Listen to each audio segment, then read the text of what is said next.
Now, we want to start using our ideas that's acceleration is equal to d dx of a half v squared to solve some questions.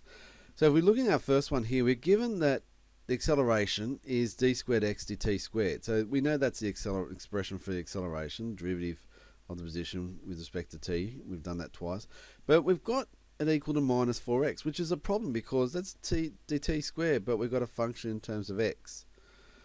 So we've got to move from this point. We can't just integrate that to get to our velocity, and that's what we want to do. We want to find the velocity of p, but we can't just integrate this function and get v is equal to minus 4t squared like dx dt, because we'd be integrating with respect to t.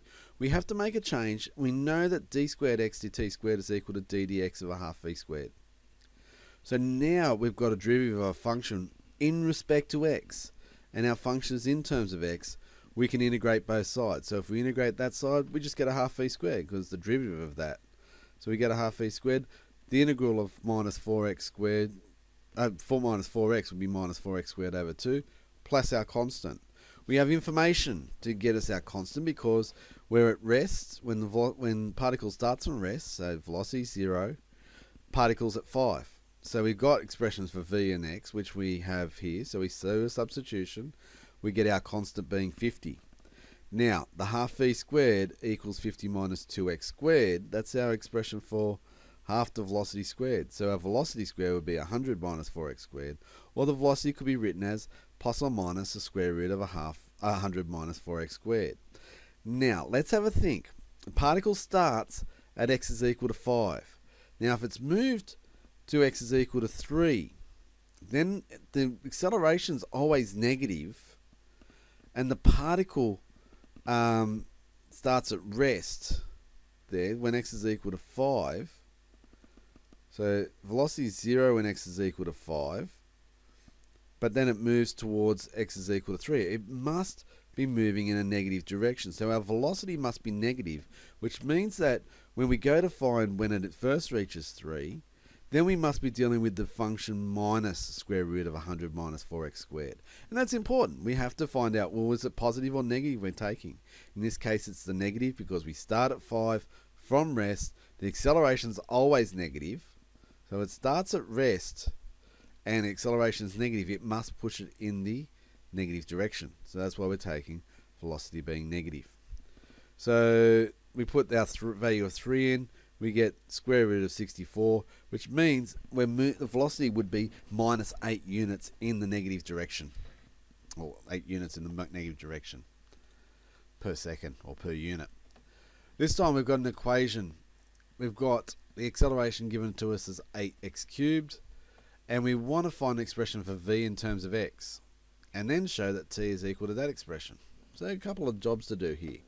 There's our data that's going to allow us to get our constants. An important point that we know that velocity is always greater than 0 for the motion. So how does that help us? Well, let's have a look. Acceleration can be written as d dx of a half v squared. So instead of d squared x dt squared, we're using this function. That's equal to 8x cubed. We can integrate both sides with respect to x because we've got d dx. So half v squared is equal to 8x to the power of 4 over 4 plus our constant, and our 4 and 8 will cancel, give us 2. So when x is equal to 1, we're told that velocity was 2. So dx dt, which is velocity. Do the substitution, and we see that our constant works out to be 0. That's nice. That makes it pretty easy. So a half v squared would equal 2x to the power of 4, or v squared is 4x to the power of 4. We take the square root, and because our velocity is going to always be greater than 0, the square root, we only take the positive square root there.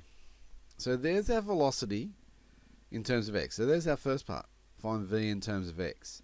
Now, how do we get to that function, t in terms of x? Well, we now have velocities in terms of x, and if we write it as dx dt, we can take the reciprocal of both sides and write a function of dt dx on 1 over 2 x squared, or a half x to the power of minus 2.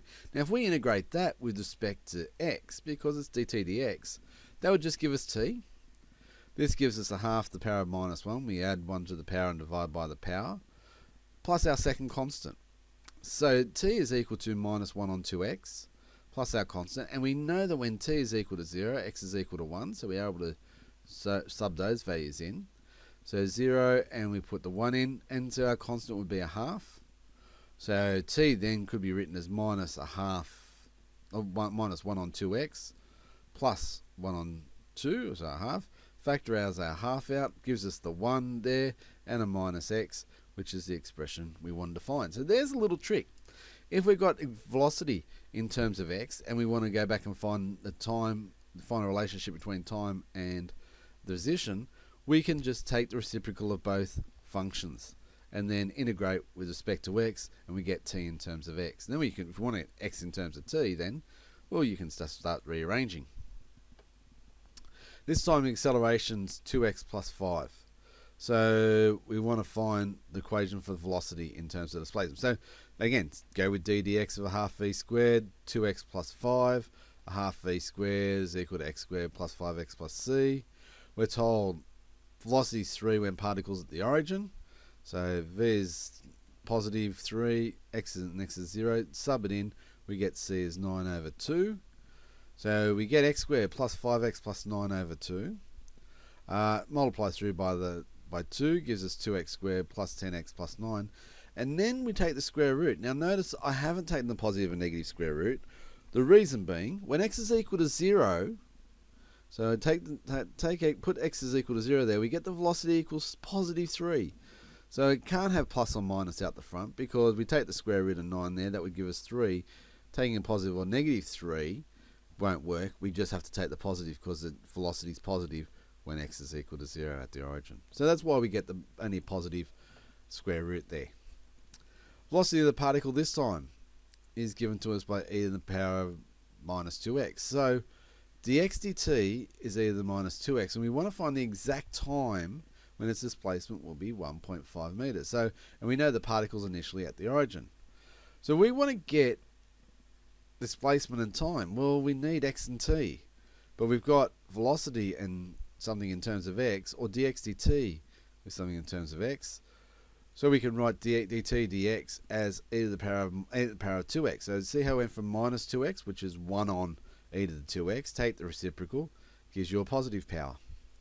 So integrate e to the 2x, gives us a half e to the 2x. We know when t is equal to 0, x is equal to 0. Sub the zeros in, we get constant equal to minus a half. So t is minus a half e to the 2x minus a half.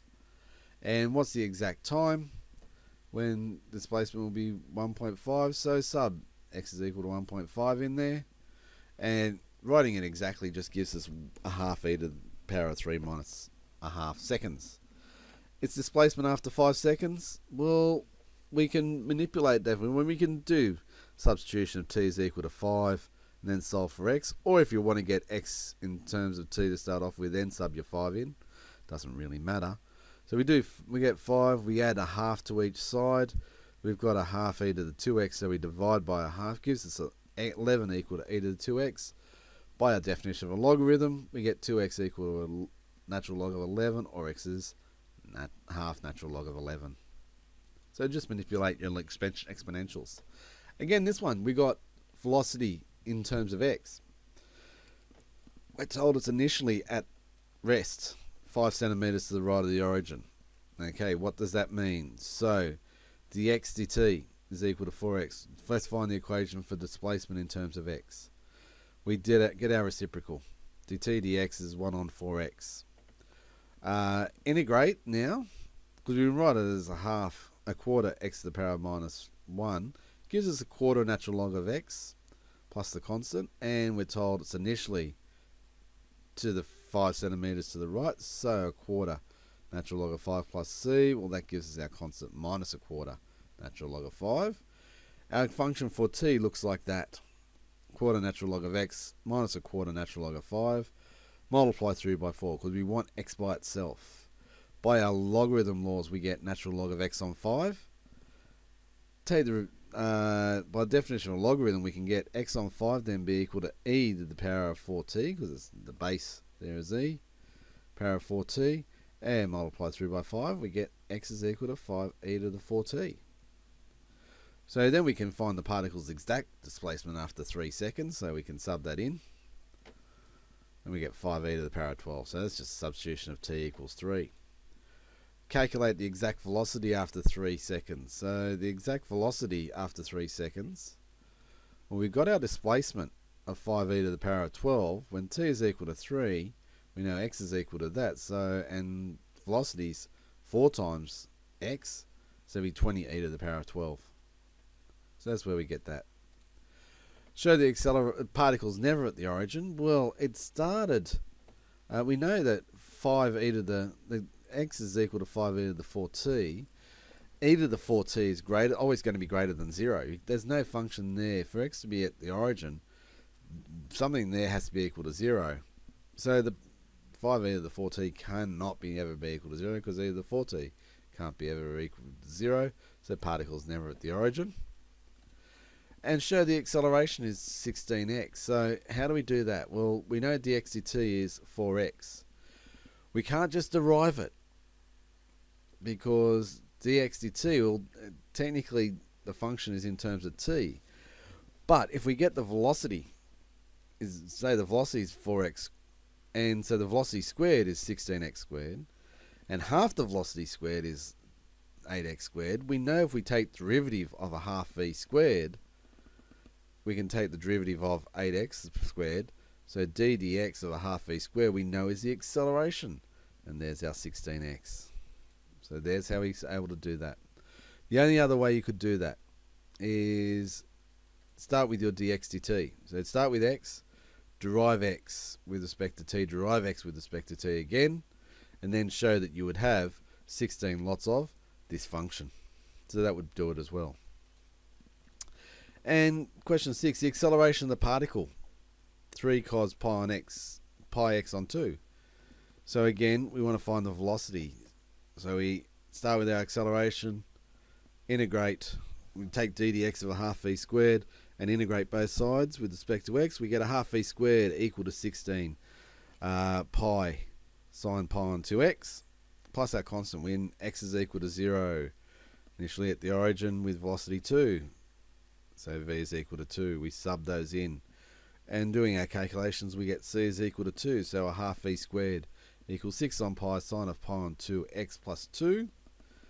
And again, multiply through by 2 and take the square root. Now, why do we only take the positive square root? Well, again, when the particle is initially at the origin, when x is equal to 0, so that whole thing would be equal to 0, we'd just get square root of 4.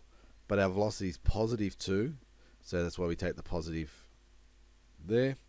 Show the particle is, we'll find the velocity when the particle is 1 meter to the right. We sub in 1 there, gives us a square root of 12 pi plus 4, because sine of pi on 2 is 1. Show the particles never at rest. So if we let v is equal to 0, we get 0 pi, 12 pi sine of pi x, pi 2 and plus 4, and we start to do the calculations, and we start to see that we get this solution which doesn't actually work out. So we're not able to actually get a solution there. So we could also go back to our velocity statements that we had there before, and knowing that this statement here, 12 on pi sine pi on 2x, for it to be at rest, that would have to be able to be equal to minus 4. And that can never be equal to minus 4. So we can show that as well. That's another way to be able to do that question. So a couple of ways to be able to show it there, but depends on how you want to do it. But there we go. That's how we start to use our acceleration with instead of d squared x on the t squared equal to d dx of a half v squared when our function for acceleration is in terms of x.